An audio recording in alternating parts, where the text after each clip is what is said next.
Russian forces that rule out an attack within the reach of Avdiivka on October 20th.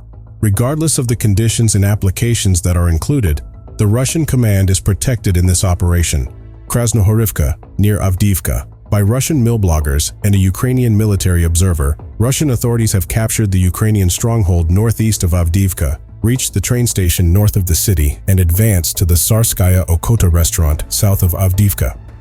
Geolocation data from October 20th shows a leader of Russian descent at the start west of additional unsuccessful attacks by Russian forces in the vicinity of Severn, Steppe, and Novokalinov. Other mill bloggers report that on October 19th, the Russians approached the Steppe-Berdycha line, and on October 20th, fighting took place in the Berdychev areas. Ukrainian General Staff, Ukrainian, effectively dismissed the independent Russians in the regions of Avdiivka, Novokalinov, Steppe, Pervomaisky, and Severny. It is worth knowing that on October 20th, the Ukrainian General Staff received notification of damage to Russian military equipment as a result of the fighting near Avdiivka. Recognition of Ukrainian soldiers for destroying about 20 Russian armored vehicles in the last 4 days. The head of the military administration of the city of Avdiivka, Vitaly Barabash, also announced that Russian forces are available after turning on the equipment. The material published on October 20th shows a Ukrainian vehicle attacking the Russian TOS-1 thermobaric artillery system near Avdiivka. Russian mill bloggers are complaining about the consequences of Russian anti-battery fire in the Avdiivka area due to communication failures and lack of preparation of ammunition before additional attacks. It should also be noted that the initial Russian offensive operations in the Avdiivka area on October 10th resulted in large losses of Russian equipment. Resumption of attacks after strategic failures, that some Russian attacks have an impact on Avdiivka, or that the Russian military command does not consider the costs of conducting offensive operations. On October 20th, the Ukrainian power supply, which is available in the event of expansionary ground operations on the eastern left bank of the Khersonian, is available for use in the settlement on the eastern bank. Geolocation information from October 19th that Ukrainian forces entered the northeastern areas of Krinka, 27 kilometers east of the city of Kherson and 2 kilometers from the Dnieper River.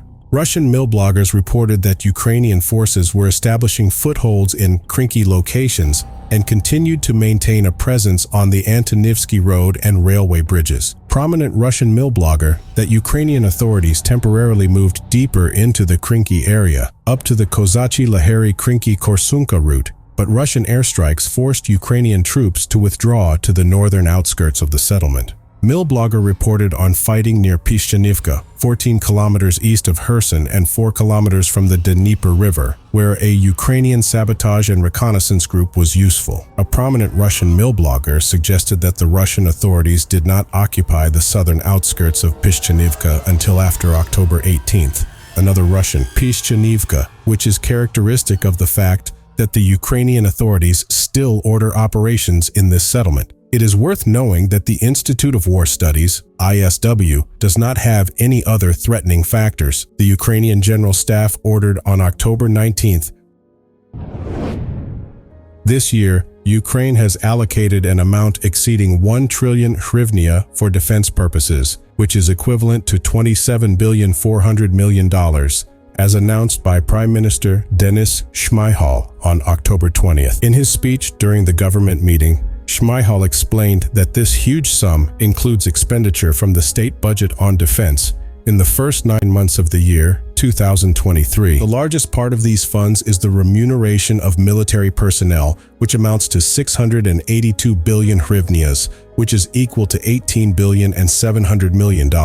In addition, 349 billion hryvnias, $9.5 billion, were allocated for the purchase of equipment, weapons, ammunition, and other supplies for the armed forces. The total state budget of Ukraine for this year is 2,119 billion hryvnias, which translates into $58 billion.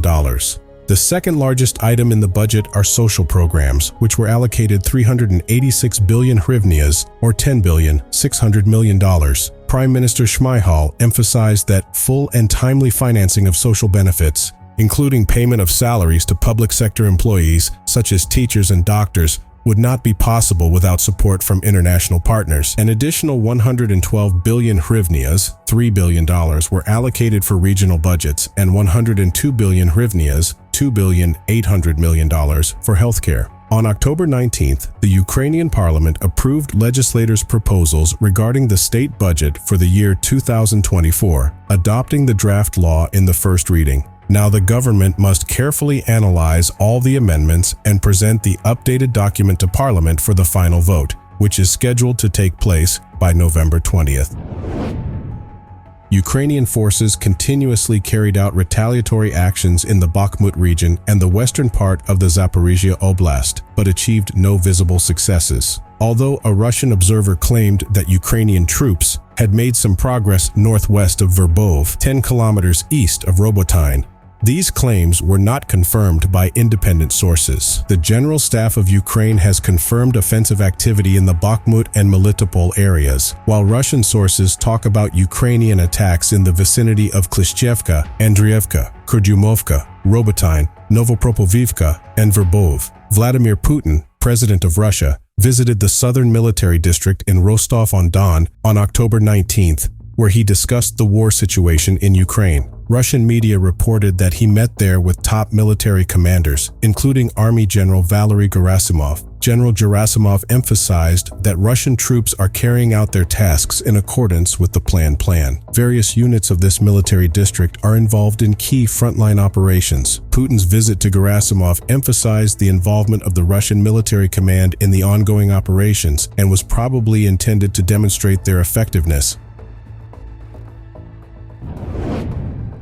On October 20th, Russian troops continued offensive operations in the Kupyansk-Svatove Kreminna section, but there were no obvious successes. The General Staff of Ukraine provided information that Ukrainian forces successfully repelled Russian attacks in the vicinity of Sinkovki, 8 kilometers northeast of Kupyansk, Ivaniivka, 20 kilometers southeast of the same town, and in the areas of Nadia, Makiivka, and Nevsky.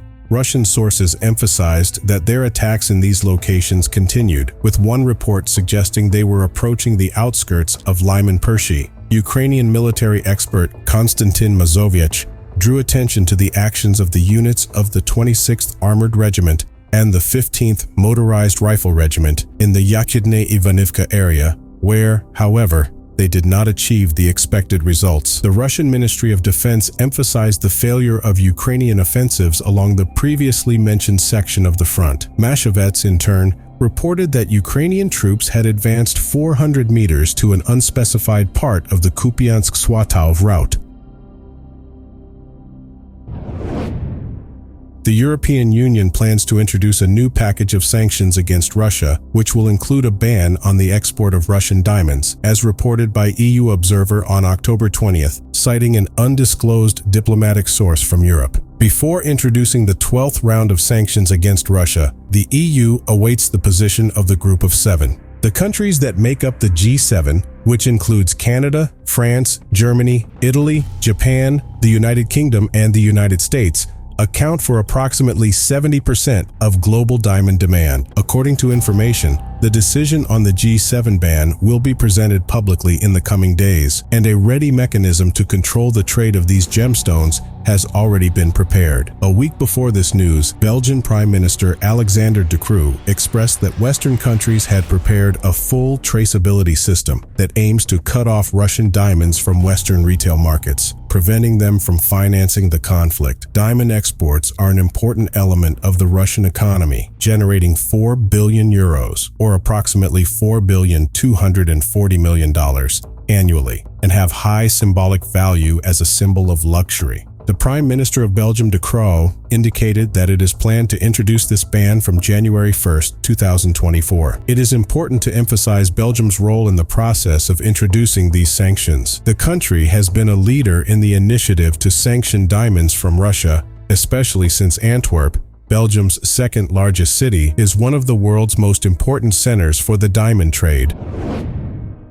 On October 20th, Russian troops carried out offensive operations on the border of the Donetsk and Zaporizhzhia regions, but no significant successes were recorded. Information from Russian sources indicated that Ukrainian forces conducted unsuccessful attacks in this region. The Ministry of Defense of the Russian Federation and a Russian military blogger emphasized that Russian troops repelled Ukrainian attacks near the towns of Urozhain and Staromayorsky, both located 9 kilometers south of Veliky Novosilka. The Russian Ministry of Defense added that its units had secured some positions on an unspecified part of this border over the past week, but there was no independent confirmation of this progress. Additionally, some Russian sources suggested advances near Pryutne, 14 kilometers southwest of Veliky Novosilka, although there was no evidence to support these claims. In turn, the General Staff of Ukraine reported the repulse of Russian attacks in the areas of Zolota Niva, Staromayorsk, Rivnopol, and Poltavka. Some Russian sources emphasized failures around Novodonetsk and southwest of Staromayorsk.